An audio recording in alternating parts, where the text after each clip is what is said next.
ಹರಿ ಗರಿ ಗರಿ ಗಮ ಗಮ ಗಮ ಮದ ಮಮ ಹರಿ ಹರಿ ಗಮ ಗರಿ ಗಮ ಮಮ ಗಮ ರಾಮ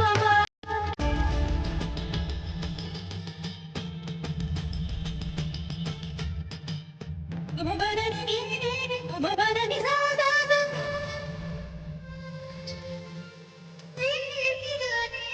ಗಮ ಬರ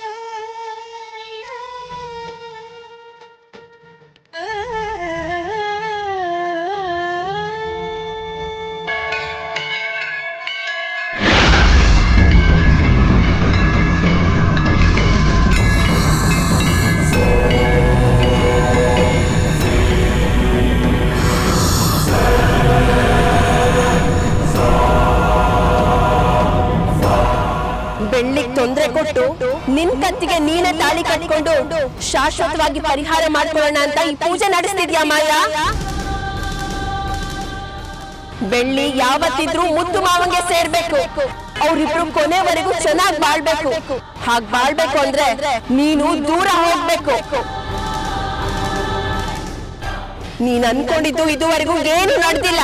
ನಡೆಯೋದಕ್ಕೆ ಈ ಚಿತ್ರ ಬಿಡೋದು ಇಲ್ಲ. ಬೆಳ್ಳಿ ಗುಣ ಆಗ್ತಾಳೆ, ನೀನು ಈ ಮನೆಯಿಂದ ದೂರ ಆಗ್ತೀಯ. ನೀನ್ ಮಾಡಿಸ್ತಾ ಇರೋ ಪೂಜೆನ ಹೇಗ್ ಹಾಳು ಮಾಡ್ತೀನಿ ಅಂತ ನೋಡ್ತಾ ಇರು.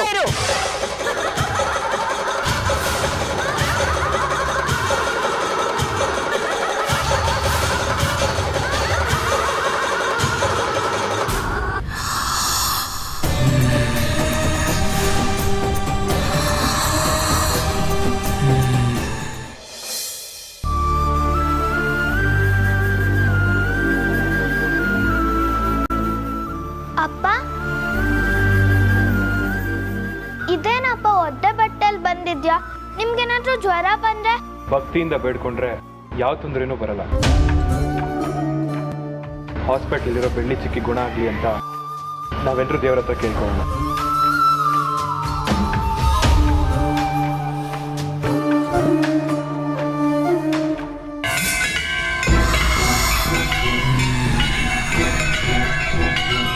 ಚಿಕ್ಕಿಗೆ ಯಾವುದೋ ಆಪರೇಷನ್ ಇಲ್ಲದೆ ಅವ್ರು ಗುಣ ಆಗ್ತಾರೆ ಅಪ್ಪ. ಹೌದು ಅಣ್ಣ, ಬೆಳ್ಳಿ ಅದಕ್ಕೆ ನಮ್ಮ ಜೊತೆ ಮೊದಲಿನ ಥರ ಇರಬೇಕು. ನಾವು ಚಿಕ್ಕಿನ ಉಳಿಸ್ಕೊಳ್ಳೋಕ್ಕೆ ಎಷ್ಟು ದಿನ ಬೇಕಾದರೂ ಪೂಜೆ ಮಾಡ್ತೀವಿ ಅಪ್ಪ.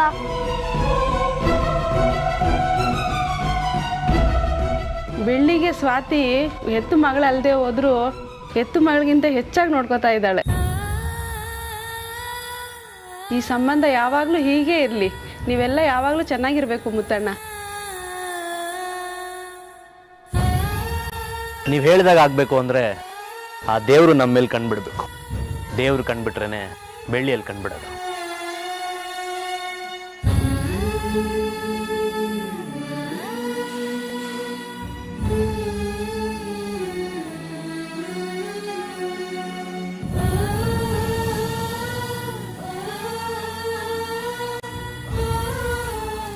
ದೀಪ ಆರೋಕ್ಕೆ ಮುಂಚೆ ಜೋರಾಗಿ ಉರಿಯುತ್ತೆ. ನೀನ್ ಎಷ್ಟೇ ಹೋಮ ಪೂಜೆ ಮಾಡಿಸಿದ್ರು ನಿನ್ನ ಆಸೆ ಯಾವುದು ನೆರವೇರಲ್ಲ. ನಿನ್ಗೆ ನಿರಾಸನೆ ಗತಿ. ಇವತ್ತು ಅಮಾವಾಸ್ಯೆ ಆಗಿರೋದ್ರಿಂದ ಈ ಪೂಜೆ ಇನ್ನಷ್ಟು ವಿಶೇಷವಾಗಿರುತ್ತೆ.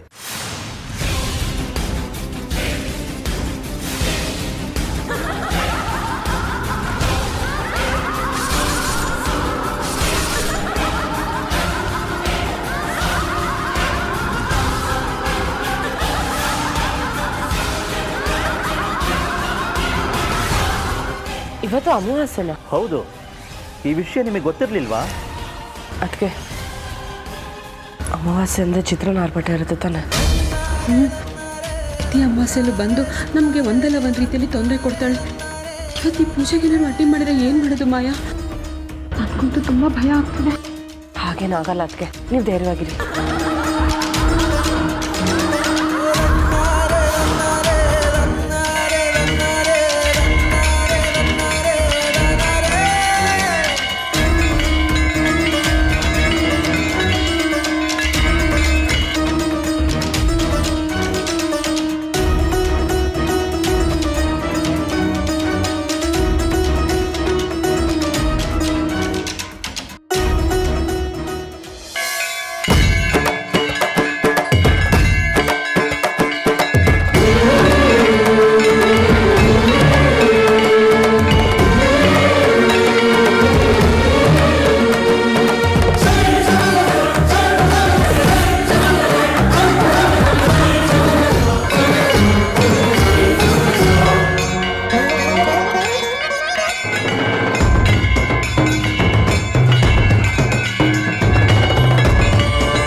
ಉರುಳು ಸೇವೆ ಮುಗೀತು ಕಣೋ.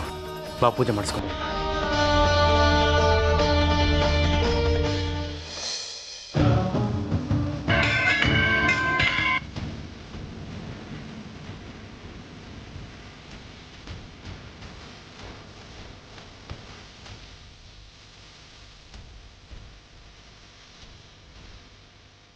ಎಲ್ರು ಚಿಕ್ಕಿಗೆ ಒಳ್ಳೇದಾಗ್ಲಿ ಅಂತ ಬೇಡ್ಕೋತಿದ್ದಾರೆ. ಒಳ್ಳೆ ರಾಸೆನ ಈಡೇರಿಸು. ನನಗ್ ಚಿಕ್ಕಿ ಬೇಕು. ಅವ್ರಿಲ್ಲ ಅಂದ್ರೆ ನಾನು ಬದುಕಿರಲ್ಲ.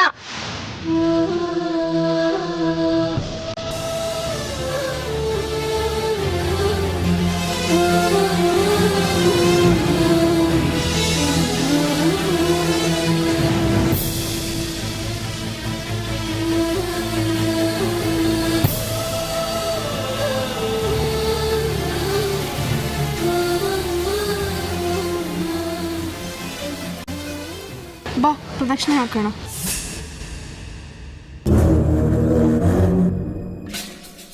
ಮಾಯಾ, ಈಗ ನೀನೇನು ಮಾಡಬೇಕು ಅಂದರೆ ಬಂದಿರತಕ್ಕಂಥ ಅಷ್ಟೂ ಜನ ಮುತ್ತೈದೆಯರಿಂದ ನಿನ್ನ ಮಾಂಗಲ್ಯಕ್ಕೆ ಅರಿಶಿನ ಕುಂಕುಮ ಇಟ್ಟಿಸ್ಕೊಂಡು ಅವರಿಂದ ಆಶೀರ್ವಾದವನ್ನು ಪಡಿಬೇಕು. ಸರಿ ಶಾಸ್ತ್ರಿಗಳೇ, ಹಾಗೆ ಮಾಡಿ.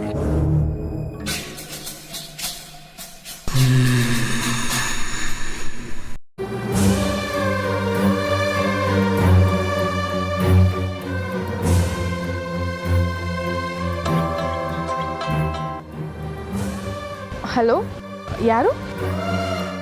ನಾನು ನಂಜುಂಡ ಅಂತ ಹಾಸ್ಪಿಟ್ಲಿಂದ. ಹೇಳಿ. ಬೆಳ್ಳಿ ಅಮ್ಮನವ್ರಿಗೆ ಪ್ರಜ್ಞೆ ಬಂದಿದೆ.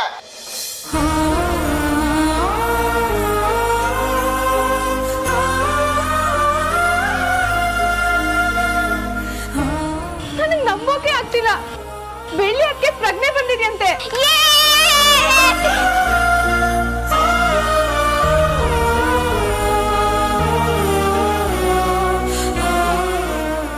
ಅಣ್ಣ, ವಿಷಯ ಗೊತ್ತಾಯ್ತಾ? ಏನು? ಈಗಷ್ಟೇ ಹಾಸ್ಪಿಟ್ಲಿಂದ ಫೋನ್ ಬಂದಿತ್ತು. ಬೆಳ್ಳಿ ಅದಕ್ಕೆ ಪ್ರಜ್ಞೆ ಬಂದಿದೆಯಂತೆ.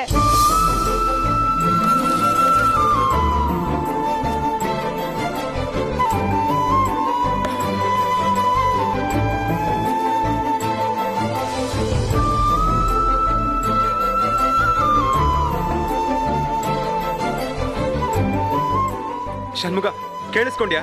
ಬೆಳ್ಳಿ ಪ್ರಜ್ಞೆ ಬಂದಿದೆಯಂತೋ. ಮುತ್ತು, ಇದೆಲ್ಲ ಸಾಧ್ಯ ಆಗಿದ್ದು ನಿನ್ನಿಂದ, ನಿನ್ನ ಭಕ್ತಿಯಿಂದ ಕಣ. ನಿನ್ನ ಭಕ್ತಿಯಿಂದ ದೇವ್ರು ಬೇಡ್ಕೊಂಡಿದ್ದು, ದೇವ್ರ ಆಶೀರ್ವಾದ ಕೊಟ್ಟಿದ್ದಾನೆ. ಆ ಡಾಕ್ಟರ್ ಹಾರೈಕೆ, ನಿನ್ನ ಹಾರೈಕೆ ಎಲ್ಲ ಸೇರಿ ನಮ್ಮ ಬೆಳ್ಳಿ ತಿರುಗಿ ಸಿಕ್ಬಿಟ್ಲು. ಅಮ್ಮ ತಾಯಿ, ಇನ್ಮೇಲೆ ಬೆಳ್ಳಿ ಅದಕ್ಕೆ ಯಾವ ತೊಂದರೆನೂ ಇರಲ್ವಂತೆ. ಎಲ್ಲ ತಾಯಿ ಮಹಿಮೆ. ಅವಳ ಮಗಳನ್ನ ಅವಳ ಕಷ್ಟಕ್ಕೆ ದೂಡಲ್ಲ ಬಿಡು.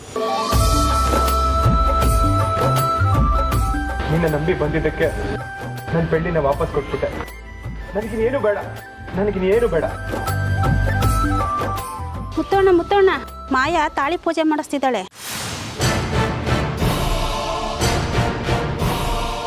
3 ಜನ ಮುತ್ತೈದೆಯರು ನಿಮ್ಮ ಜೊತೆ ಮದುವೆ ಆಗ್ಲಿ ಅಂತ ಕುಂಕುಮ ಇಟ್ಟು ಪೂಜೆ ಮಾಡ್ತಿದ್ದಾರೆ. ಪೂಜೆ ಎಲ್ಲಿ ನಡೀತಿದೆ? ಇದೇ ದೇವಸ್ಥಾನದಲ್ಲಿ ನಡೀತಿದೆ. ಬನ್ನಿ, ಬೇಕಾದ್ರೆ ತೋರಿಸ್ತೀನಿ.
ಹೀಗೆ ನಡೀತಾ ಇದೆ ಇಲ್ಲಿ. ತಲೆ ಕೆಡಿಸ್ಕೊಬೇಡ ಐಶು.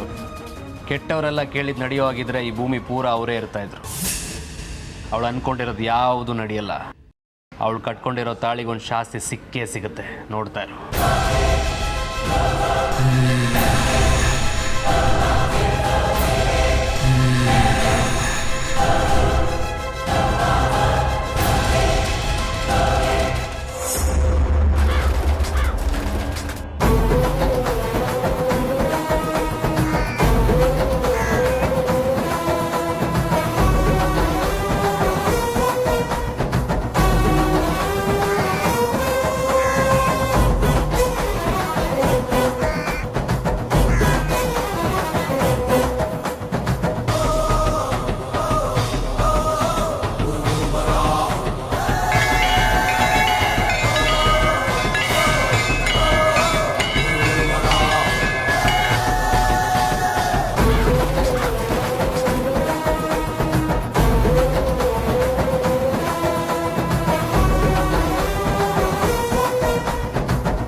ಅದಕ್ಕೆ ಹಾಗೆ ಕಾಪಾಡಿ.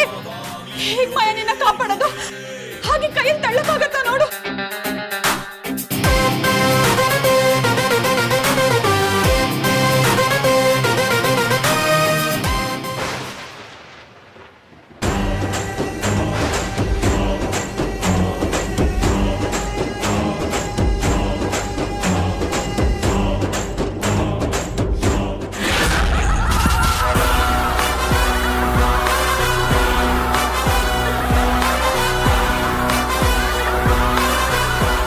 ಸದ್ಯ ನಿನಗೇನು ಆಗಿಲ್ವಲ್ಲ? ಅದಕ್ಕೆ ನನ್ನ ತಾಳಿ ನನ್ನ ತಾಳಿ ನನ್ನ ತಾಳಿ ಅದಕ್ಕೆ.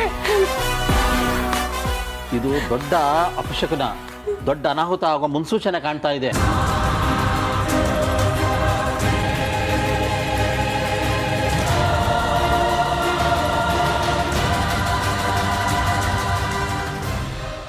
ಏನಾದ್ರೂ ಆಗ್ಲಿ ನನ್ನ ತಾಳಿ ನನಗೆ ಬೇಕು. ಅದ್ ನನ್ನ ಕತ್ತಲ್ಲೇ ಇರ್ಬೇಕು.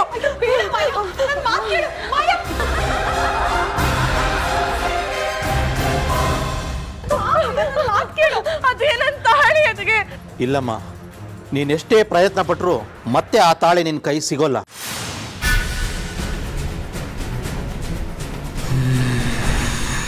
ನಿನ್ನ ತಾಳಿ ಆ ಹೋಮದಲ್ಲಿ ಸುಟ್ಟು ಭಸ್ಮ ಆಗೋಗ್ಬಿಟ್ಟಿದೆ.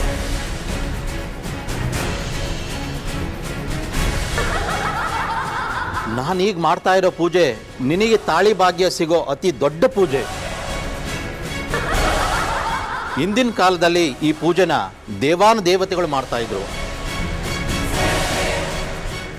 ನಂತರ ಮನುಷ್ಯರು ನಡೆಸಕ್ಕೆ ಶುರು ಮಾಡಿದ್ರು. ಇಂಥ ದೊಡ್ಡ ಪೂಜೆನಲ್ಲಿ ಇಂಥ ಅನಾಹುತ ನಡೆದಿದೆ ಅಂದರೆ ನಿನ್ನ ಕುತ್ತಿಗೆನಲ್ಲಿ ತಾಳೆ ಇರಬಾರ್ದು ಅಂತ ಆ ದೇವರೇ ನಿರ್ಧಾರ ಮಾಡಿದಂತಾಗಿದೆ.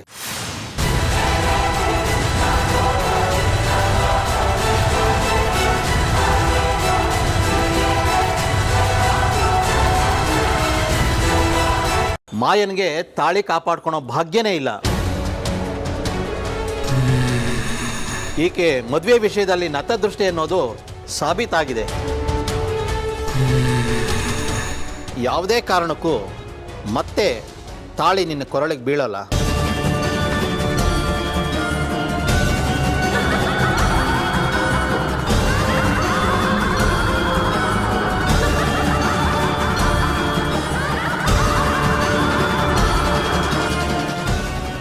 ನನ್ನ ತಾಳಿ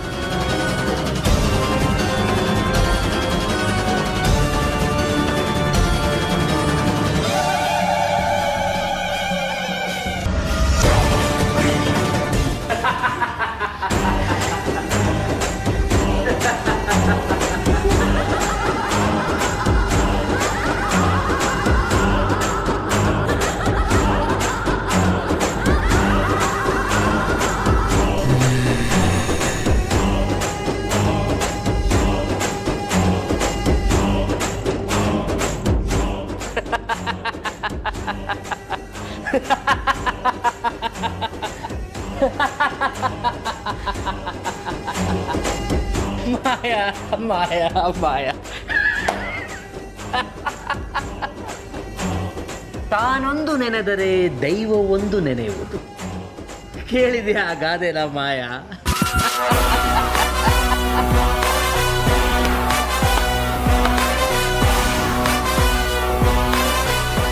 ಏನೇ ಆದ್ರೂ ಸರಿ, ತಾಳಿ ಕುತ್ತಿಗೆಯಿಂದ ತೆಗಿಯಲ್ಲ ಅಂತಿದ್ದೆ. ಹೀಗೇನಾಯ್ತು ಮಾಯಾ? ನೀನೇ ಎಸ್ಬಿಟ್ಟಲ್ಲ.